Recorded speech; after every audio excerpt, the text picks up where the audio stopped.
Hello everyone and welcome back to the channel. Today we've got ourselves another Brothers War Draft Booster box. So let's crack this thing open. Let's see if we can't find some value in here.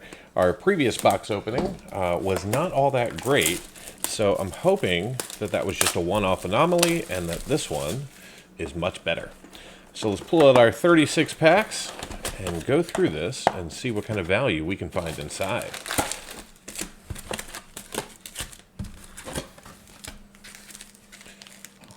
Fantastic. So let's just get going.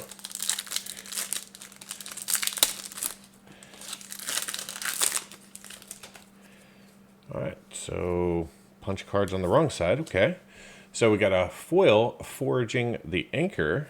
This pack is backwards. Then we're going to have a millstone, followed by the mightstone and weakstone as our rare. Levitating statue, Yaltani descendant, and a Sarenth steel seeker. And then let's just see. Yeah, so this pack was completely backwards. Maybe it was printed in a different location. Maybe all of them will be like this. If that's the case, we can actually skip all of the commons and uncommons because none of them are currently, well, only a few uncommons are valued over $1. Well, would you look at that? We got ourselves a foil borderless Urza Prince of Krug coming in. Very nice to see that. I'll take that. It may not be high value, but it's still a darn good looking card.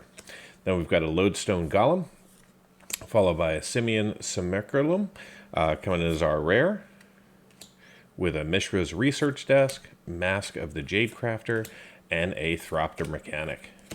Fantastic. So I'll still do the full MTG box analysis so you can see all of the cards that we got at the end. And if you're a member of the channel, you can actually download the inventory. So we got a Spirit, a Full Art Island, a Liquid Metal Coating, followed by a Hajar Loyal Bodyguard, a Repair and Recharge, a Spotter Thropter, Disciples of Gix, and then our commons.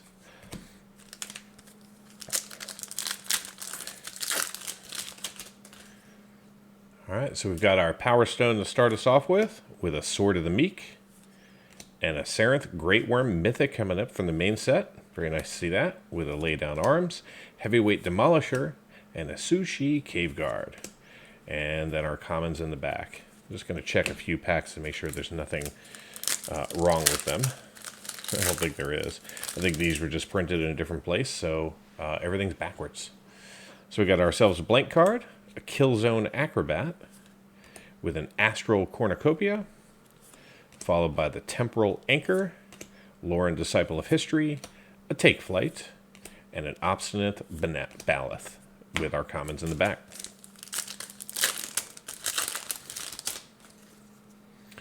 Alright, we got ourselves a Soldier Token, a Plains, Chromatic Star, a Siege Veteran as our rare, with an Argivian Avenger, Spectrum Sentinel, and the Fall of Krug, with our commons. Skipping over the commons just because this is now our 5th or 6th Brothers War box, so hopefully everyone's kind of got an idea and a feel for the set. So we got a Soul Guide Lantern, a Legion to Ashes, a Thran Vigil, Splitting the Power Stone, and an Arbalest Engineers, and more commons. So still no Mox Amber, still eludes me. One day, right? Got a very cool Thropter token, followed by an Elsewhere Flask, a Thran Spider, a Symmetry Matrix, Skyfish Spider, and a Forging the Anchor.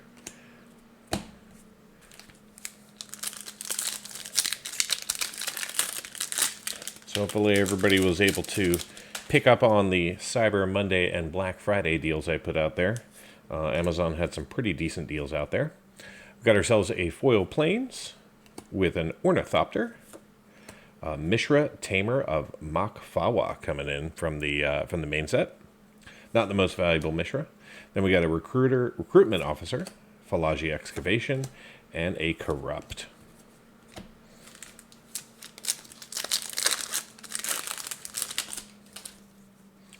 Alright, blank card, followed by a Plains. And we're going to see a Bone Saw with a Diabolic Intent coming in from the main set. Good hit there. Then a Yaltani Frontliner, Junkyard Genius, Calamity's Wake, and an Evolving Wilds. When you see the Evolving Wilds, you know you've gone too far. All right, Power Stone, Full Art Mountain, an Elsewhere Flask and Schematic, with a Visions of Phyrexia, Pyrrhic Blast, Gaia's Courser, and a Battlefield Butcher. All right, last pack in stack number 1. So this will be pack number 12. All right, non-token token with a Lay Down Arms in foil. And we're going to see a Mesmeric Orb coming in here as a mythic from the Retro Artifacts. Decent hit, does hold a little bit of value. Then we got a Teething Wormlet, followed by an Ashnod Harvester, an Arms Race, and a Cradle Clear Cutter. I've had a little bit of success with that card on Arena. Essentially, it allows you to prototype it in, get some mana early, or bring it in full later on, and you can still use it for mana. So, good card. Got ourselves a Power Stone, followed by a Levitating Statue in foil, another Ornithopter, with a Gix's Command, Keeper of Cadence, Gruesome Realization, and a Zephyr Sentinel as our last uncommon.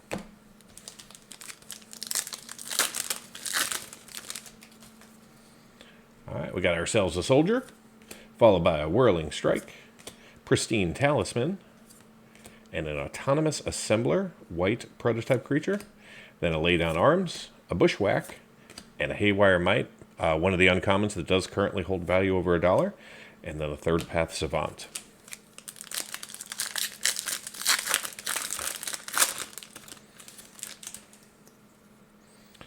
All right, blank card. We got ourselves a Semblance Anvil, rare from the Retro series, with a Mishra's Foundry coming in. Very nice to see that. And then a Yaltani Frontliner, a Spotter Thropter, and a Giant Cindermaw.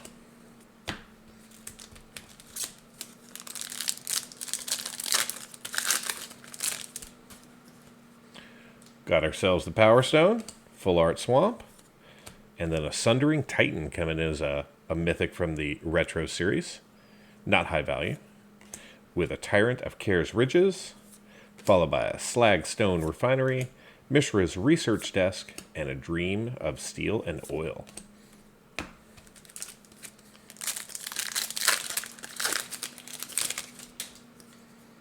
All right, more punch cards, followed by a Full Art Swamp, the other one this time, then a Springleaf Drum, and a Harbin Vanguard Aviator, with a Hulking Metamorph, Evangel of Synthesis, and a Static Net. So we're coming to about the halfway point. So far, our biggest hit is going to be the Diabolic Intent, just around $8. Hopefully we can get another big one in here. Got a Goblin Blast Runner in foil, a Self-Assembler Schematic, and a Tassia's Welcome. A little bit of value there, with a Combat Thresher, Sardinian Cliff Stomper, and an Arms Race.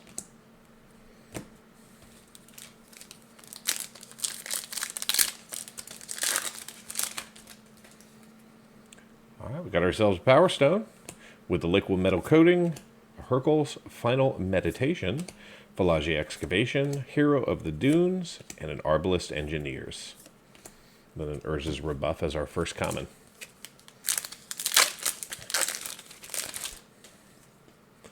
All right, blank card, followed by a Hercule Master Wizard. So we got ourselves a foil rare here, not high value though.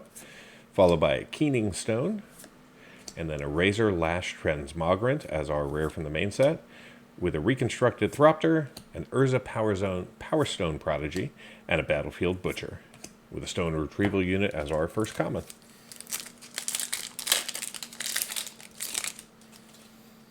All right, non-token token, Jalum Tome, and a Mishra's Command coming in as our rare, with a Symmetry Matrix, Demolition Field, and a Horned Stoneseeker, with a Combat Courier in the common slot.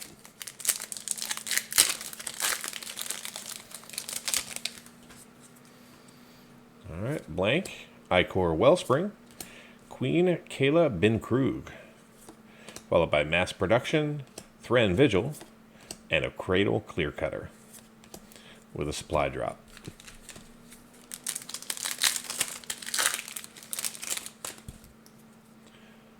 Power Stone, followed by Mesmeric Orb, again, this time in Schematic, Does hold a little bit of value. I'm just going to put that one down there with the other one. And then an Ashnod Flesh Mechanist, Great Desert Prospector, Alloy Amonist, and a Flow of Knowledge. All right, moving into pack number 24 here. Still no cards valued over $10, even though there are, 16 or so available to us. Full Art Island, a Foundry Inspector, and we're going to see Mishra claimed by Gix. Very nice to see this. This card is going to be valued over $10. In fact, it's currently above $33. So we'll just take that one and gently put that directly down there. And then we got a Transmogrant Altar, followed by an Iron Crusher, and a Falaji Vanguard. Yep. All right, so I'm just going to take a second and stack up our commons a little bit further. So that's kind of the big value that we're seeing thus far. Hopefully we can get one more hit in here. I would love to see a double Mishra box. That would be awesome. Maybe it's a Fury, Power Stone, Self-Assembler, and we're going to see the Stasis Coffin, followed by a Thropter Architect, a Blanchwood Armor, and a Disciples of Gix. So we didn't see a Mishra in our previous box. We did see a Myrel, and we saw Teferi in our previous box. So I'll take an Awaken the Woods. That's a fun card to play. Chromatic Lantern, coming in from the Retro Series, with a Teresian Mindbreaker, and a Great Desert Prospector, a Hulking Metamorph, and an Obliterating Bolt, followed by a Curate. I'm just going to move our commons back a little bit. Notice I'm bumping them. Last thing I want to do is play 500 card pickup with a whole bunch of commons. Got a Golem, followed by a foil Satanal Stalwart, a Well of Lost Dreams, and then we're going to see a Fortified Beachhead coming in as our rare, with a Bushwhack, a Thran Power Suit, and a Mishra Excavation Prodigy.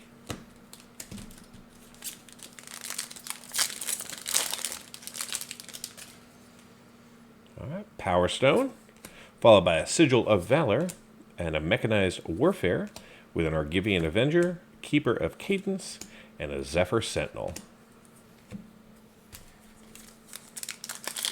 Got about 7 or 8 packs left to go here. All right, we got ourselves a Soldier with a Mightstone Animation in foil, Pristine Talisman, followed by Misery's Shadow. A little bit of value there. Bring that one down.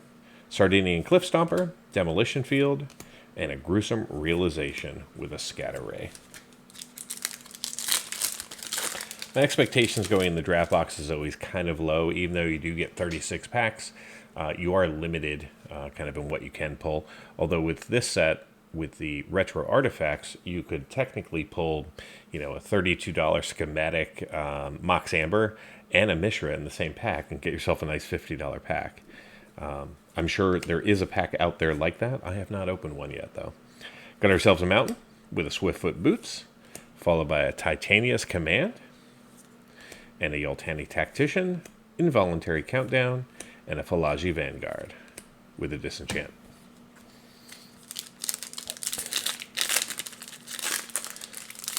So if somebody does pull a pack like that, a nice $50 draft pack, I really hope they capture it on video, because that'll probably be the best draft pack in a really long time. So I've got a Tanos the Toymaker, Urza Power Stone Prodigy, the Fall of Krug, and Third Path Iconlast, which is going to be the other uncommon in the set currently valued over $1, and then a Third Path Savant.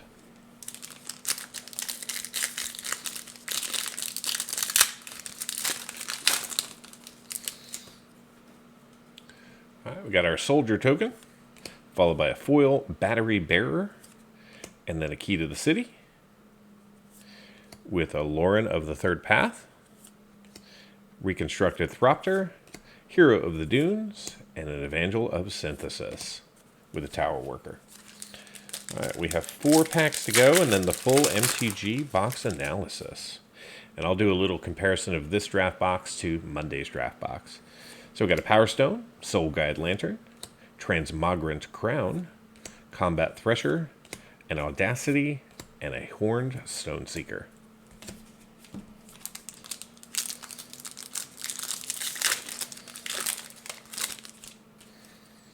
All right, punch cards, followed by an adaptive. Aha, we missed our forest. I know what matters. An adaptive automation, followed by a Feldon Ronum excavator, repair and recharge, no one left behind, splitting the power stone, and a veteran's power blade. We'll slide those up there. All right, last two packs. Got ourselves a blank card, followed by a foil bone saw, a Mishra's bauble, that's going to be valued over $1, with a soul partition, Falaji dragon engine, another haywire mite, a little bit of value there, and a dream of steel and oil with a rust golem. All right, final pack of the Brothers War draft booster. I will be doing a collector booster box at the end of the week, so make sure you come back for that. You don't want to miss it. I've already opened it. It's awesome. All right, we're going to see a liquid metal coating, followed by a Gixian puppeteer, a grueling anointer, a defabricate, go for the throat, stone retrieval unit, curate, raise to the ground, emergency weld, shoot down, followed by an excavation explosion, a dredging claw, a giant growth, an aeronaut cavalry, and a Falaji chain dancer. All right, so give me just a moment. I'll get everything sorted, organized, and be right back with the MTG Box Analysis. In today's MTG Box Analysis, we're going to review set distribution versus observed in this box, coverage that this box provided us, duplication metrics, the set value, the value that we saw in this box, and a summary of the opening. We're also going to do a brief comparative analysis of today's draft booster box and Monday's. If you want to go deeper into the analysis and see all the metrics for this box and at least 50 others, just join the channel at the Give Me the Data level. Let's get things started with a look at how this box was distributed across the set. This chart shows all the cards we saw during the opening from the main set with the foils in orange, non-foils in green, and the set in gray as our baseline. In the non-foil space, we saw a variance of 6 cards between the primary colors of Magic, with white and black having 64 each and red having 70. Just like the previous box, we saw 9 of the 10 full art basic lands. In the foil space, we only saw 12 cards with at least 1 card of each category except the non-basic land. And for the second time, despite the packaging stating that we could see non-full art basic lands, we didn't see any in these 36 packs. And here's a picture of the bottom of the box showing that we can see cards numbered 1 through 287, and the basic lands are numbered 268 through 277. In this draft booster box, we saw 221 unique non-foil cards, which accounts for about 75% of the 295 cards we were eligible to see. Our highest coverage was in red, seeing 28 of the 32 possible cards for 88% coverage. As I mentioned earlier, we only saw 12 foils in these 36 packs, which equates to 1 every 3 packs. The 12 cards provided us 4% coverage of the 295 cards we were eligible to see in foil. Now let's take a look at the Retro Artifact subset. In this box, we saw 37 cards. 30 of them were non-foil retro frame, and 6 were non-foil schematic. 1 of them was a foil retro frame. Removing duplicates, we saw 27 of the 63 retro frames for 43% coverage, and 6 schematics for 10% coverage. Now let's take a look at coverage by rarity. In the non-foil space, we covered 100% of the commons, 94% of the uncommons, 34 rares for 49% coverage, and 2 mythics for 8% coverage. In the foil space, we didn't hit any mythics, but we did see 2 rares, 4 uncommons, and 5 commons. In total, this box contained 36 rares and 2 mythics from the main set. In the Retro Artifact subset, we covered 21 of the uncommons for 58% coverage, 9 rares for 15% coverage, and 3 mythics for 10% coverage. In the foil space, we only saw 1 uncommon for 3% coverage of that rarity.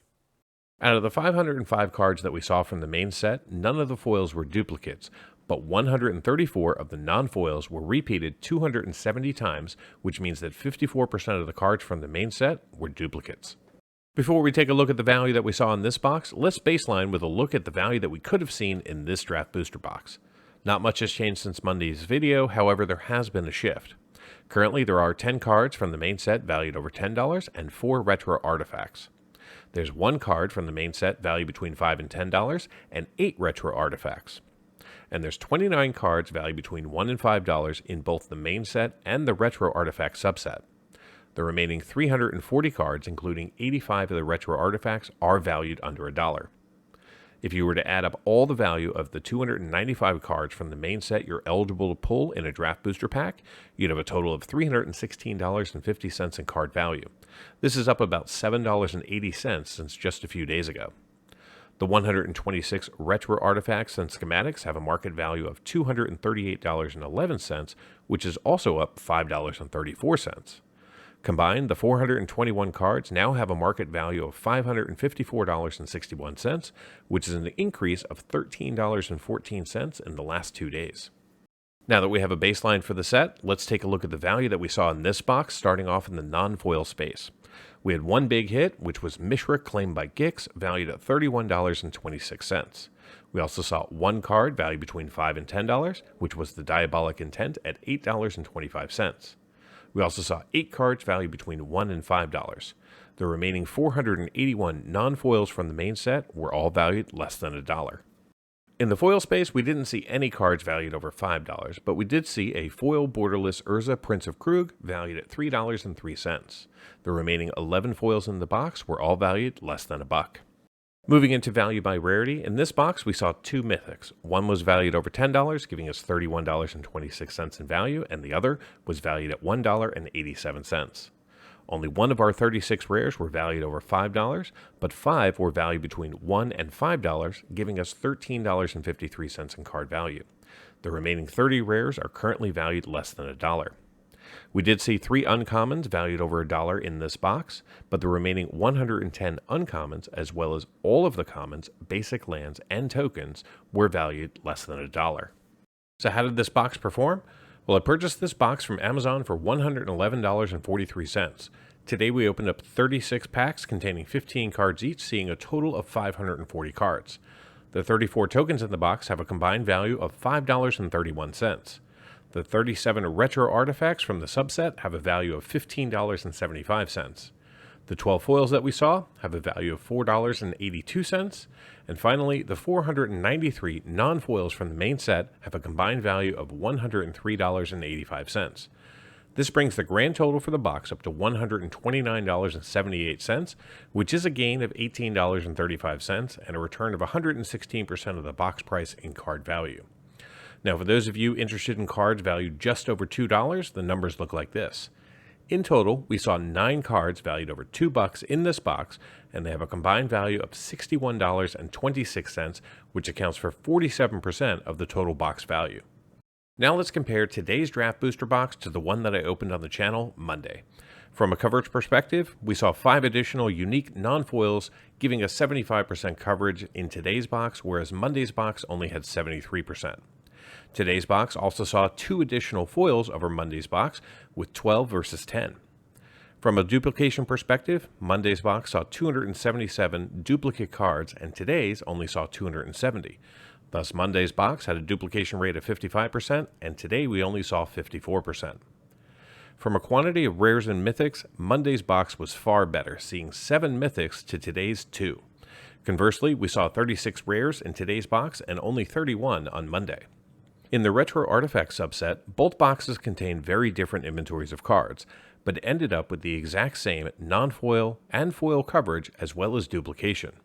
They did differ in the rare counts, with Monday's box containing 2 additional rares than today's box, but both contain 3 mythics. Adjusting the prices so we are comparing apples to apples, from a value perspective, Monday's box saw 2 cards valued over $10, whereas today's box only contained 1. However, we did see the number 2 card in the set today, whereas Monday's box saw the number 4 and number 10 cards. Both boxes were about even when it came to cards valued just over $2, ranging between $61 and $63 in value. In the end, Monday's box was a better value with $139.31 in total adjusted card value, whereas today's box only saw $129.78. Thank you so much for watching. Until next time, do something amazing.